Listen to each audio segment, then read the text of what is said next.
Rear windshield. Do you have to tint that? Or better, should you even PPF it? We're gonna find out today.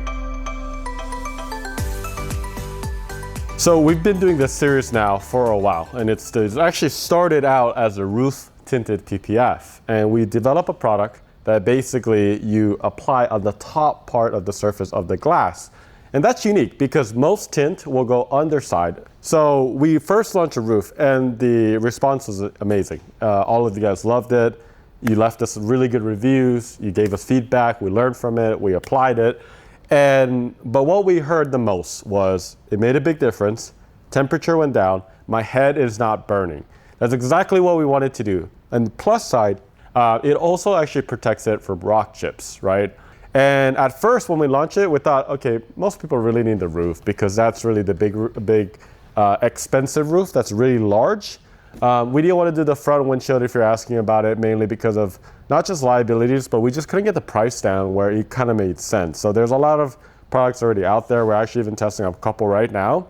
The abrasive from the windshield wiper will make it not usable for long periods. So it just didn't make sense.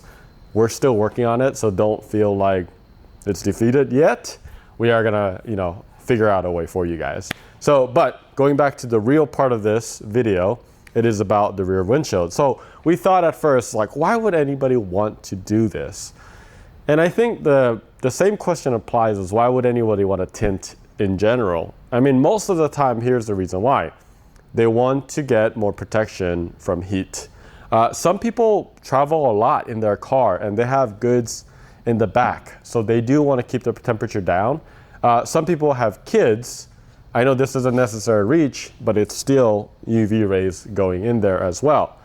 And then I thought about it more, and the other big reason I think why people were asking for it too is when you do install tint on the inside part here, there are some risks that come with it. The Model Y is actually not as hard compared to like the Model 3 because the Model 3 actually goes here all the way to kind of like the mid part of the vehicle. But the Model Y has defrosters, including the Model 3, in the rear. So if you put it in the inside and you do mess it up, or a tinter could mess it up, you actually pose the risk of damaging the defrosters, which means that once you break the defroster, you're done.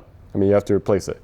So I think that's the reasons why I think. You let us know in the comments below and make sure you click on that subscribe button. We love making these videos for you, but it also helps us if you keep subscribing. So make sure you do that. So we're gonna go ahead and get started. This isn't necessarily instructional, but you are gonna learn a few things or two about how to install this.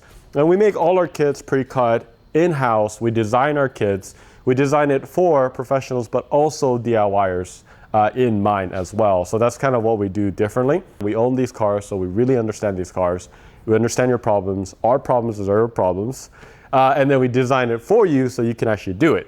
So let's go ahead and start by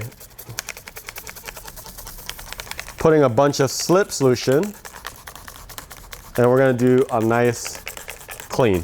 Okay, when I mean clean, you're gonna get the scrubby in the kit as well. And this is now launched, guys. Many of you already have ordered it, so thank you again for the support. But I like doing small motions like this. Okay, and then same thing here. So once we have it scrubbed, you're gonna get one squeegee, but you're gonna go ahead and just clean. Nice overlap.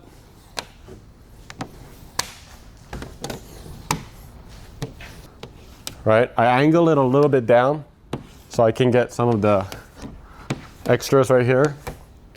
Now once I'm here, I can kind of get the rest. Okay, so next, we're gonna go ahead and just spray everywhere.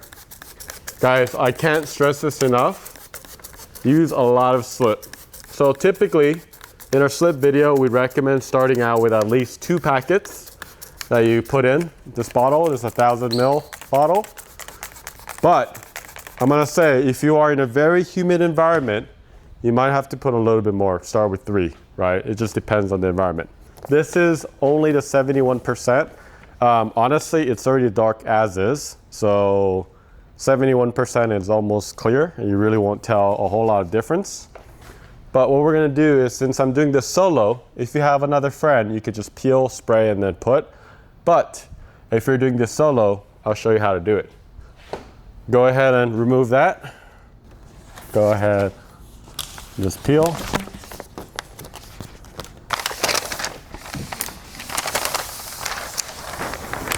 And then just peel. So that is called somewhat of a reverse roll. But if you do this, guys, you have to go back and hydrate it again, okay? Again, if you have a friend or someone here, don't do this. Just go ahead and peel together. Have one person peel, and as they're peeling, you can spray, and then you can kind of move on. I'm only doing this because I know there's gonna be a lot of people installing solo as well. So I just wanna be, and here's the thing, a lot of people that install this said the exact same thing. They said, grab a friend, grab someone. So listen to their advice. They've already went through the pain, so you don't have to. Yeah, there you go. Nice. Okay. Notice how I flatten all that out? All right, guys, so here's the first step. You're gonna go ahead and line this corner. We're gonna be using our Tack, which is basically hot water. Okay? And we're gonna flush it all out. Remember, one of the things that I try to explain to people is Tack is actually just flushing out. Part of Tack is basically just flushing out the slip. That's all you're doing, right? It's not actually like, in this case, it's not like alcohol or anything like that. Okay, we're gonna go ahead and use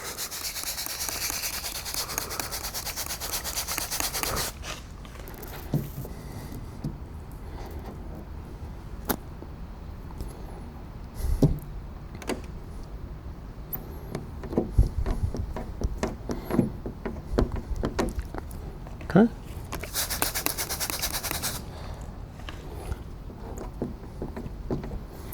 Awesome. And then we're gonna go ahead and, ooh, this is kind of hot. A lot hotter than I thought.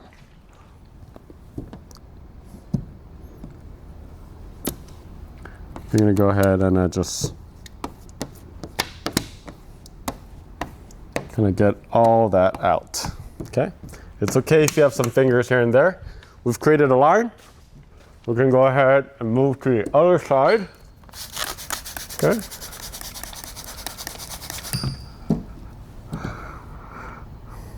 Tiny little stretch, tiny.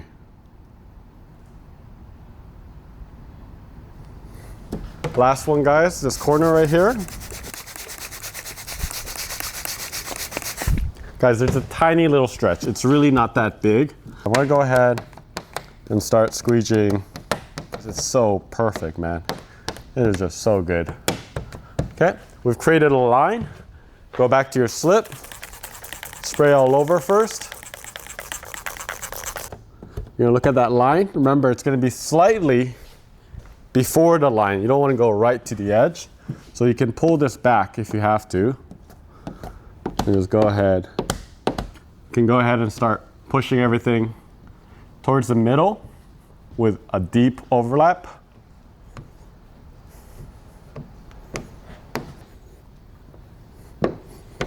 And then you can start moving stuff down, right? And honestly, this line is perfect. So just split it down the middle and then just start bringing everything down, away from the edges. Okay, you already squeegeed all that. All you want to do is spray into that, spray into that.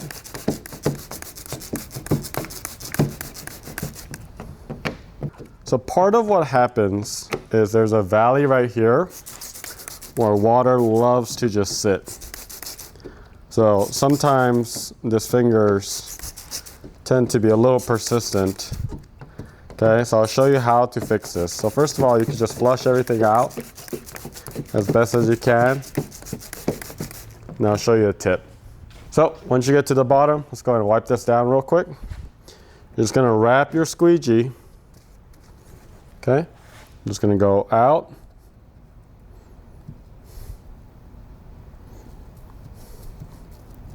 And hold it.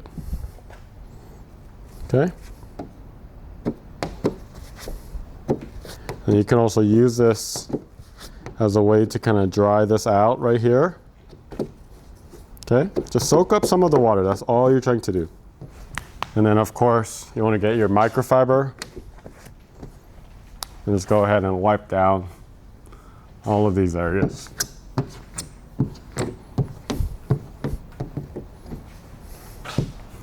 Just like that.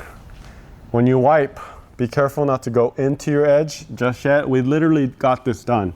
So you don't want to introduce, you know, your microfiber and then peel the edges. So please avoid doing that. But you can see, once installed, you barely see the difference.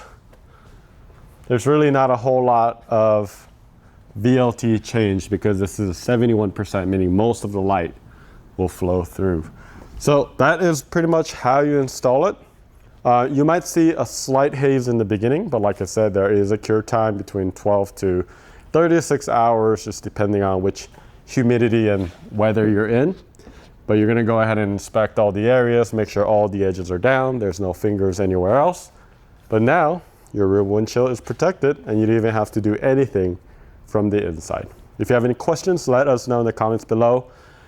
If you really like this series that we've been doing about, you know, tinted roof PPF and windshield PPF, you know, let us know in the comments below and make sure you click on that subscribe button. We'll see you later.